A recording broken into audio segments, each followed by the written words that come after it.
Bakit ganito ang buhay? Patong-patong ang suliranin. Bakit kahit anong aking gawin, di ko mahagilap ang solusyon? Bakit napakadilim ng mundo para sa akin? Kailan sisikat ang araw upang lumiwanag ang daang aking tinatahak? Upang lumiwanag ang aking mundo? Bakit napakailap sa akin ng magandang kapalaran? Napipili ba ang dapat mabuhay ng matiwasay? Ang dapat lumigaya? Tao rin ako. Ngunit bakit ako naisasantabi? Bakit?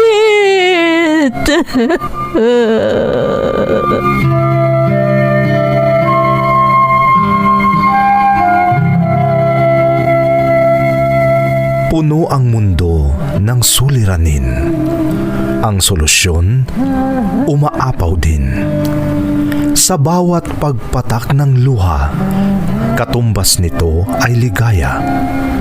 Sa tuwing sasapit ang gabi, darating ang bagong umaga.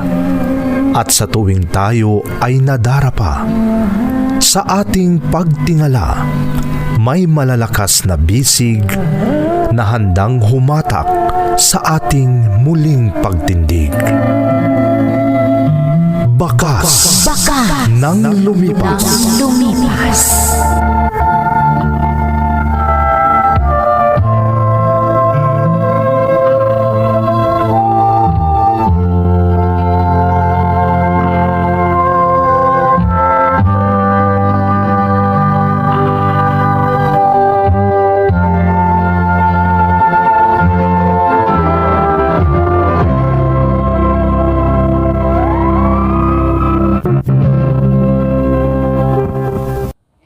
Don't forget to like and share and subscribe to this YouTube channel and hit the bell button.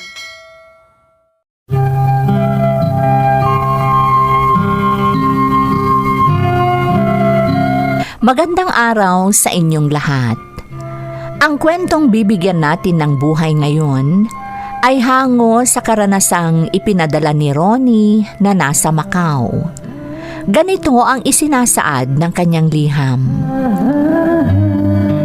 Dear Ate Emmy, Ronnie na lang ang itawag niyo sa akin. Kasalukuyan akong narito sa Macau. Hindi ito ang unang lugar na napuntahan ko, ate, pero mas pinili kong lumipat dito para lang makaiwas sa kapahamakan.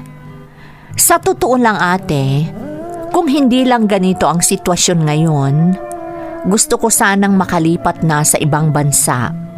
Pero dahil sa pandemya, nag-iingat at nagtitiis na lang ako dito. May karanasan ako sa unang lugar na pinuntahan ko at yun ang gusto kong ibahagi sa inyong mga tagapakinig dahil gusto ko ring makapag-iwan ito ng aral, lalo na sa mga kapwa kong nagsasakripisyo dito sa ibayong dagat. Uumpisahan kong magsalaysay, ate, noong kadarating ko pa lamang sa unang lugar na pinuntahan ko, pero hindi ko na babanggitin kung saan.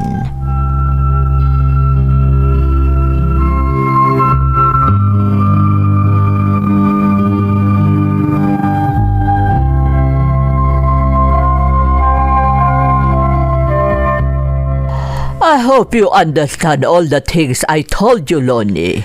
Yes, madam. I understand. As I said, you will sleep there. Yes, madam. You start working 6 a.m. I don't like lazy people. You understand? Yes, madam. By the way, Give me your documents. What? But why, madam? I want to be sure that you will do nothing stupid while you are working here. So give me your documents. But... No excuses, Lonnie. Huh? Just give me your documents. Or you leave my house. Madam? Come on, give it to me. Don't make me ugly. You don't want me if I'm ugly. Huh? Now, give me your documents.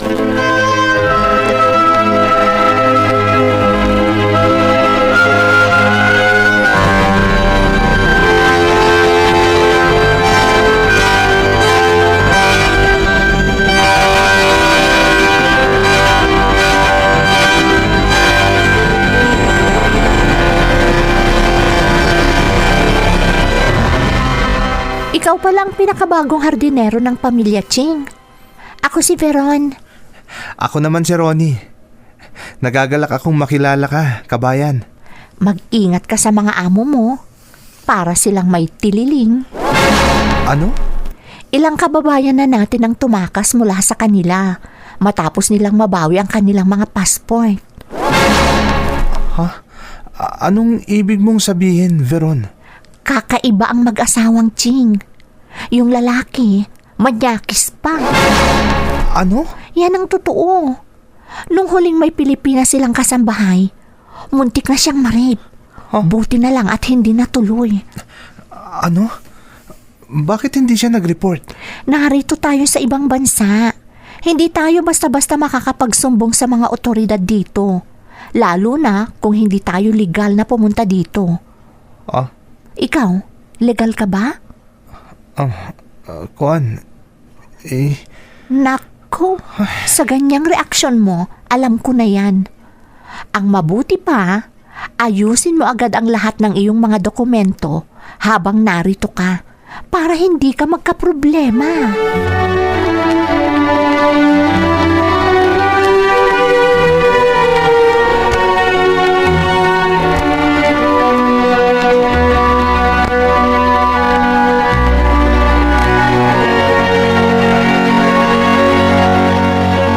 Huwag po kayong mag-alala sa akin dito, Tay. Okay lang ako dito. Sigurado ka, anak? Alam mo bang may nangyari dito sa Pilipinas? Na ano, Tay? Yung ibang recruit ng agency nag-recruit sa'yo, nagre-reklamo sila. Ano? Bakit po? Naku, anak, peke pala ang ahensyang yun. Oo nga't nakakapagpadala sila ng tao sa ibang bansa, pero hindi raw legal. Tay? Kaya nag-alala ako nung kumalat ang balita. Ikaw agad ang naisip ko, Ronnie. Huwag po kayong mag-alala, Tay. Nakarating ako dito ng ligtas. Mag-iingat po ako dito. Tinitiyak ko po yan sa inyo.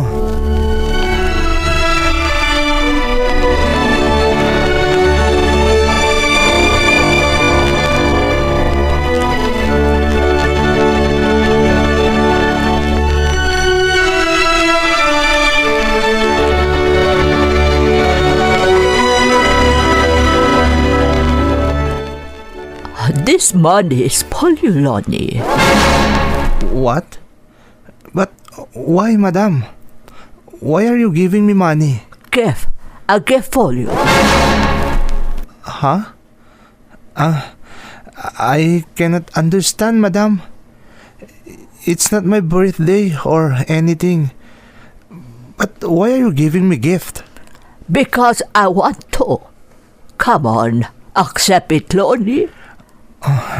I'm sorry, madam. I can't accept that. As I've said, there's no reason for me to accept that gift. Okay, it's up to you. If you don't want it, it's okay. But I'm sure one day you will accept my gift. That's for sure, Lonnie.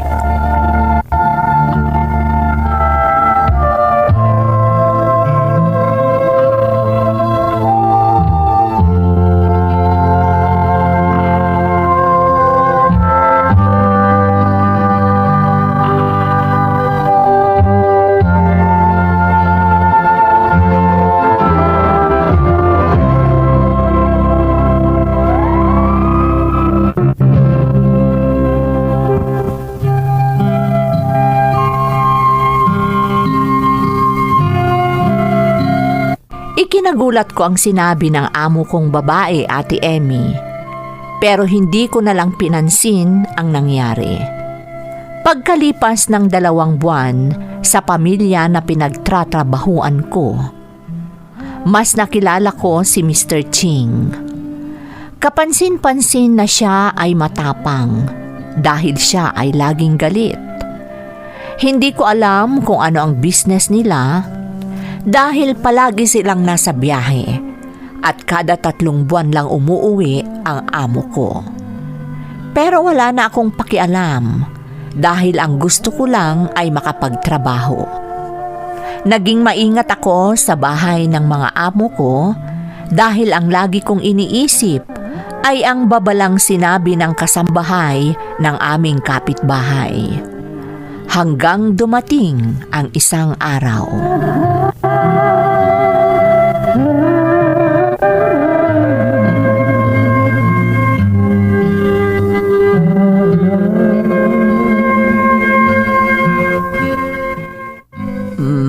I want you to give me a massage, Lonnie. What? Madam, I think it's not appropriate for me to give you a massage. Why not? You are working for me. You should follow everything I tell you. I know that, madam. But I'm shy. Come on, don't be shy. Just give me a massage so I can relax. I'm sorry, madam. I will do anything but that. As I've said, it's inappropriate. And I'm shy. Don't be shy. It's just the 2 of us here. Nobody but us. That's why I can't do it, madam. So, I'm sorry. I just can't do it.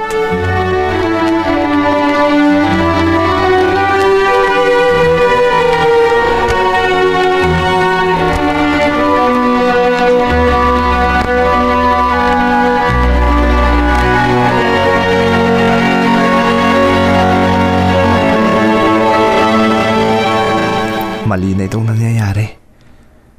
Hindi may pagkakailan ng amo kong babae na may gusto siya sa akin. Mahirap ito. Nakakatakot ang pwede niyang gawin sa akin. Hindi ako dapat padala sa perang inaalok niya. Dahil pag nagpadala ako, baka hindi na ako makauwi ng ligtas sa Pilipinas. At isa pa, napakatapang ng asawa niya. Totoong hindi ko madalas makausap simula nang dumating ako dito. Pero ramdam kong iba ang ugali ng asawa niya. Sa tingin ko, kaya niyang pumatay kung nanaisin niya. Kaya kailangan kong mag-ingat. Ayokong mapahamak. Lonnie, where are you? Lonnie, Hinahanap na ako ni madam. Bakit where na naman? are you? Come here. Pupuntahan ko na lang siya. Lonnie. Mas mahirap kung susuwayin ko siya. Pero mag-iingat ako.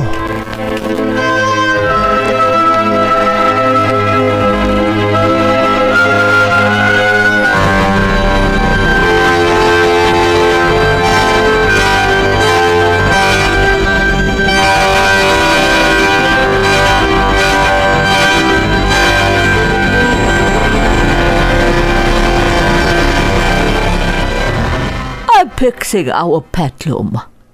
I cannot move the cabinet. Madam, Come, help me move our cabinet so I can fix our room. just move the cabinet, madam. Nothing else? Nothing else. You move the cabinet. Oh, why are you so nervous, Lonnie? Just keep calm. I will not hurt you. Madam, Come on, Lonnie. Help me move the cabinet so I can fix our room. Come on. yes, madam. Good. Good boy. Don't worry. I will give you something in return. What is that, madam? I will give you back your documents Huh? if you do whatever I want. Is that true, madam? Yes, Lonnie. I promise. I'll keep you pack your documents. Just do anything I tell you.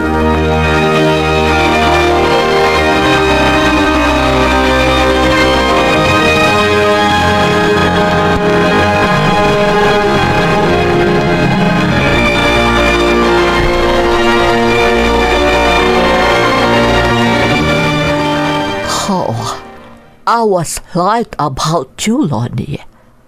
You're really great. This is wrong, madam. This is not right. Come on. I know you like me too. I know you like what happened between us. Don't you worry. No one will know about this. My husband will kill you if he'll find out. What?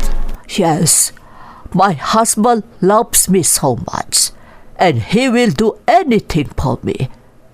But if he finds out about this, he will kill you. Madam, where's my documents? Why are you asking?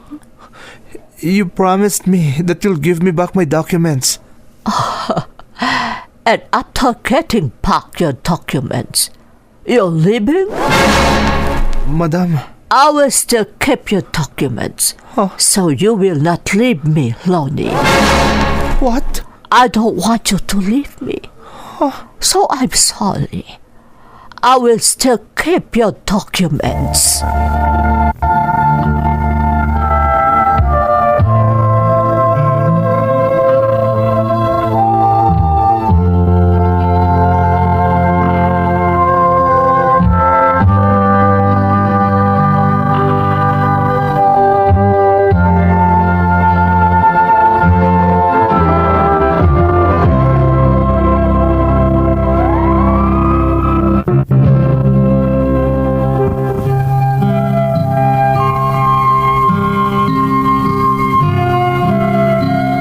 Alam kong mabigat na kasalanan at hindi tama ang ginawa ko, Ate Emmy. Pero dahil na rin siguro sa kagustuhan kong makuha ang mga dokumento ko, nagpaubaya na lang ako sa lahat ng gusto ng amo kong babae.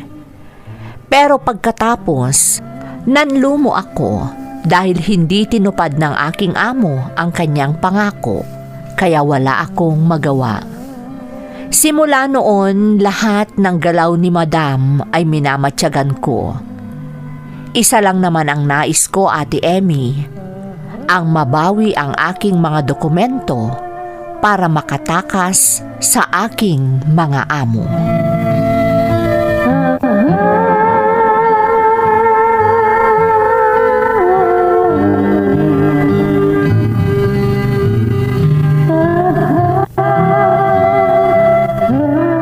Ito ang contact number ng makakatulong sa'yo, Ronnie. Huwag kang mag-alala. Sabihin mo lang sa kanya na sa akin mo nalaman ang tungkol sa kanya. Siguradong tutulungan kanya. Maraming salamat, Veron. Buti na lang at nakilala kita. Malaking tulong sa akin yan. Walang anuman. Itinago ba ng amo mong babae ang iyong mga dokumento? Oo nga eh. At simula nung dumating ako dito, 3 hanggang 4 na araw lang narito ang mga amo ko pagkatapos ng bawat 3 buwan. Anong trabaho ng amo mong lalaki? Hindi ko alam, Veron. Ayoko namang magtanong kung ano ang trabaho nila. Pero iisa lang ang napansin ko. Matapang ang amo kong lalaki. Sa tingin ko, kayang-kaya niyang manakit. Sigurado yan. Sinabi ko naman sa'yo, di ba? Muntikan na niyang naghahasa ang kababayan nating naging kasambahay nila. Oo nga, Veron. Kaya kahit ako, gusto ko na rin makatakas mula sa kanila. Pero kailangan ko munang makuha ang mga documents ko na itinago ng amo kong babae.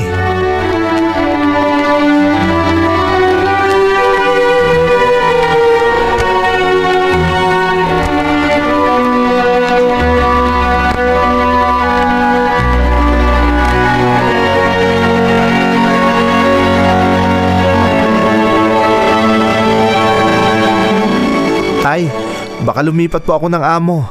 Ano? Pero bakit, anak? Matapang ba ang mga amo?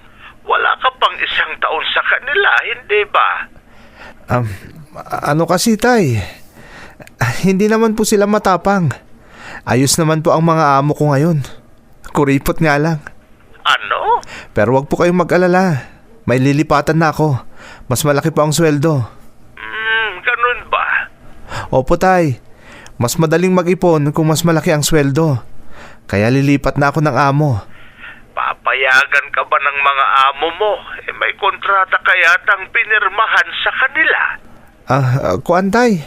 Kinausap ko na sila. Pumayag naman sila. Ganun ba? Opo, tay. Sige po.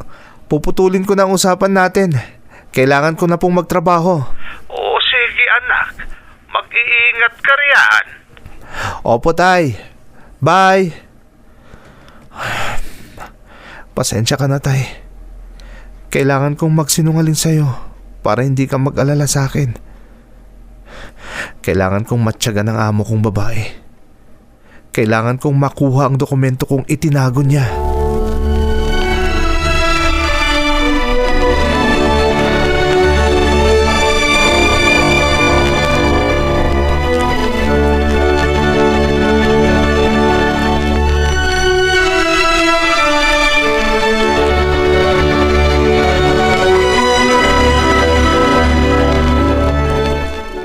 I'm beginning to like you more, Lonnie. Madam, You don't hesitate to do things I want you to do now. Not like before. I realize that I need the money you're giving me, madam. You Filipinos, you always like money. There is only one thing that is important to you Filipinos. Money. That's not true, madam. There are still Filipinos who don't care about money. I don't believe you, Lonnie. Madam, I already know many of you. Nothing is important but money. Always money. But don't worry. I will give you money because I really like you, Lonnie. I like you more than my husband.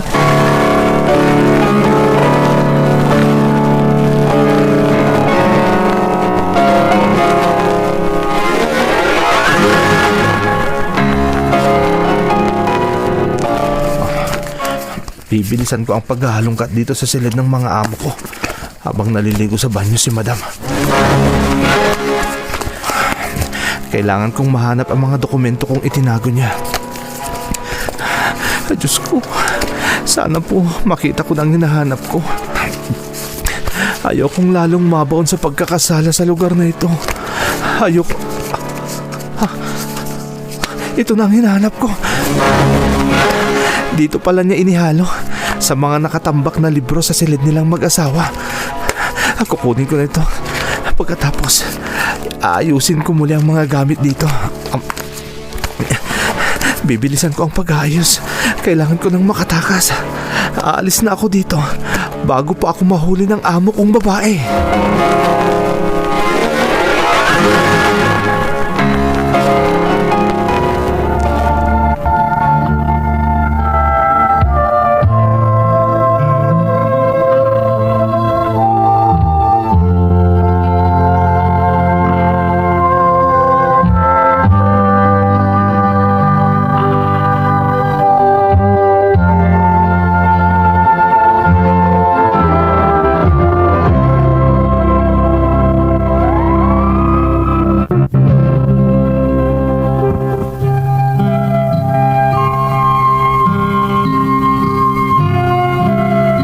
Sinamantala ko na ang pagkakataong yun, Ate Emmy.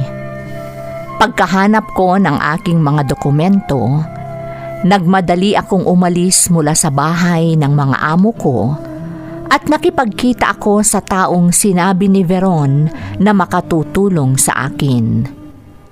Isa rin siyang Pilipina at laking pasasalamat ko nang hindi niya ako pinabayaan. Ikinwento ko sa kanya ang lahat at tiniyak ko rin na wala akong ginawang masama sa bahay ng aking amo. Wala akong ninakaw sa kanila kahit sentimo. Ang taong kakilala ni Veron na tumulong sa akin din ang dahilan kaya nandito ako ngayon sa Macau para makapagtrabaho. Tinutulungan din niya ako para maayos ang mga papeles ko at maging legal na ako dito sa ibayong dagat. Alam kong nagkamali at nagkasala ako dahil pinatos ko ang kahibangan ng amo kong babae, Ate Emmy. Pero sa maniwala kayo at hindi, pinagsisisihan at inihihingi ko na ng kapatawaran sa Diyos ang aking nagawa. Ito ang aking kwento. Lubos na gumagalang, Ronnie. Ronnie, una sa lahat, salamat sa pagsasalaysay ng iyong kwento. Sadyang kapupulutan ng aral ang iyong karanasan. Ang hindi mo lang nabanggit sa iyong liham ay kung meron kang asawang iniwan sa ating bansa. Pero ang pinupuri ko sa iyo ay ang iyong sinasabing nagsisisi ka at humihingi ng kapatawaran sa iyong kasalanan. Payo ko rin na kung sakaling mabigyan ka ng pagkakataong makarating sa ibang bansa, maliban sa kinaroroonan mo ngayon, huwag mo itong palampasin dahil walang nakakaalam kung ano ang binabalak ng dati mong mga amo. Muli, maraming salamat sa pagbabahagi ng iyong kwento dito sa ating programa. Bakas ng lumipas. Di mabubura